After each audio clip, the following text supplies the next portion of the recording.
শহর থেকে জেলা নবমীর দিনের সকাল থেকেই কিন্তু শুরু হয়ে গিয়েছে প্যান্ডেল হপিং। কারণ মাত্র হাতে আছে আর একদিন এবং কাল অর্থাৎ দশমীর দিনই কিন্তু মাকে বিদায় জানানোর পালা, এবং সেই কারণেই তার আগের দিন অর্থাৎ নবমীর দিন সকাল থেকেই বহু মানুষ তারা বেরিয়ে গিয়েছেন প্যান্ডেল হপিং এর জন্য। উৎসবের একেবারে শেষ লগ্নে তারা যে আনন্দ উল্লাস, সেই আনন্দ উল্লাসে মেতে উঠেছেন বাঙালিরা। শহর থেকে জেলা একে ছবি আপনাদের সামনে তুলে ধরছি এবং জেলার বিভিন্ন মণ্ডপও কিন্তু আপনাদের সামনে তুলে ধরছি। আসানসোলের মণ্ডপের ছবি আপনারা দেখতে পাচ্ছেন।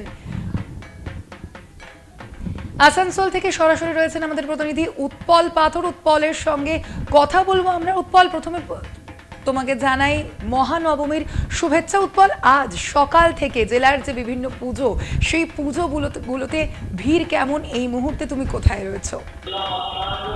দেখো সোনালি, তোমাকে জানাই শুভ নবমীর শুভেচ্ছা এবং যে কলকাতা টিভি যে দর্শক রয়েছে তাদেরকে শুভ নবমীর শুভেচ্ছা জানাই। আমি এই মুহূর্তে রয়েছি আসানসোল আপকা গার্ডেন পুজো মণ্ডপে। এই আপকা গার্ডেন পুজো মণ্ডপ এই বছর 86 বছরে পদার্পণ করলো। তাদের বাজেট রয়েছে 27 লক্ষ টাকা এবং আপকা গার্ডেন শুধু দিনের বেলা নয়, রাত হলে যে ব্যাপক ভিড়, সে ভিড় চোখে পড়ার মতো।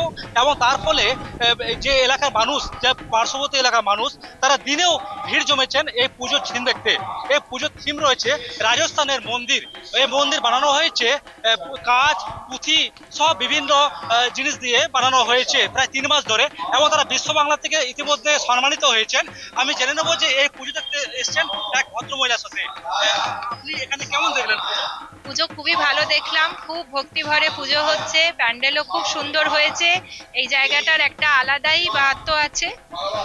আপনি কোথায় থাকেন এবং কোথা থেকে এসেছেন? আমি কর্ণাটকায় থাকি, চাকরি সূত্রে পুজো বলে বাড়ি এসেছি। প্রত্যেক বছরই আসেন? প্রত্যেক বছর হয় না, তবে চেষ্টা করি। রাতে আসছেন না কেন, দিনে এলেন কেন? রাতে এখনো অঞ্জলি দেওয়ার জন্য এসেছিলাম, আর রাতে খুব ভিড়ও থাকে, রাতেও বেরোচ্ছি না, বেরোনো নয়, তবে দুবেলাই বেরোচ্ছি। দেখো সোনালি, আমি এক ভদ্রমহিলার সাথে কথা বললাম। তিনি আসানসোলের মেয়ে, কিন্তু কর্ণাটকে থাকেন কাজের সূত্রে। তিনি এসেছেন এই পুজো দেখতে। তিনি রাতে ভিড়ের জন্য দিনের বেলা এসেছেন, কিন্তু ইতিমধ্যে যে আপকা গার্ডেন মন্দির, যে পুজো প্যান্ডেল রয়েছে, সেখানে দেখা যাচ্ছে যে ইতিমধ্যে ভিড় জমাচ্ছেন, দর্শনার্থীরা আসছেন, পুজো দেখছেন। এবং যে প্যান্ডেলের, আমি ক্যামেরা পার্সনকে দেখার চেষ্টা করবো যে প্যান্ডেলের যে কারুকার্য, মানে যে কাঁচ, পুঁথি সহ রাজস্থানের মন্দির বানানো হয়েছে প্রায় 2 মাস ধরে, এবং তারা ইতিমধ্যে বিশ্ব বাংলা থেকে সম্মানিত হয়েছেন। এবং তারা যে আসানসোলে যে কার্নিভাল, সেই কার্নিভালও যোগ দেবেন। এবং গত বছরও এই আসানসোলে যে কার্নিভাল, সেখানে তারা ইতিমধ্যে মানে প্রাইজ পেয়েছিলেন। আবার এই বছরও তারা আশায় রয়েছে যে কার্নিভালও তারা কিছু যাবেন। আমি জেনে নেবো যে পুজো দেখতে এসছেন কতগুলো। আপনারা কোথা থেকে এসছেন? মহিশিলা থেকে। কেমন দেখলেন? খুব সুন্দর প্যান্ডেলটা, দারুণ। প্রত্যেক বছরই আসেন এখানে? হ্যাঁ, প্রত্যেক বছর দেখতে আসি। কি মনে হলো যে অন্যদের থেকে আলাদা ভালো লাগলো? কেমন লাগলো? প্রত্যেকটা প্যান্ডেল তো আলাদা আলাদা রকমের, এক এক রকমের সুন্দর, ভালো লাগলো। আপনারা দিনে আসছেন, রাতে আসছেন না কেন? রাত্রে প্রচুর ভিড়। এই জায়গায় কি থাকে? হ্যাঁ। সোনালি, আমরা একজনের সাথে কথা বললাম, তিনিও মহিলা থেকে এসেছেন। তিনি রাতে ভিড়ের জন্য, ভিড়কে এড়িয়ে এই দিনের বেলাতে এসেছেন। আমরা আরেকজনের সাথে কথা বলবো, আরেকটা দর্শনার্থী।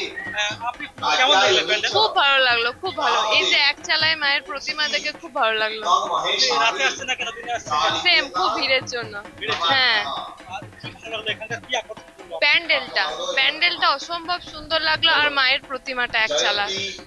দেখো সোনালি, আমরা আরেক মহিলার সাথে কথা বললাম। তিনি বললেন প্যান্ডেল সাথে যে প্রতিমা রয়েছে, সেই প্রতিমাও তাদেরকে আকর্ষিত করেছে।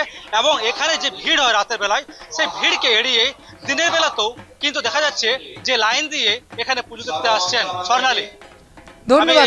আমরা কথা বলছিলাম, আমাদের সঙ্গে সরাসরি ছিলেন প্রতিনিধি উৎপল পাথর।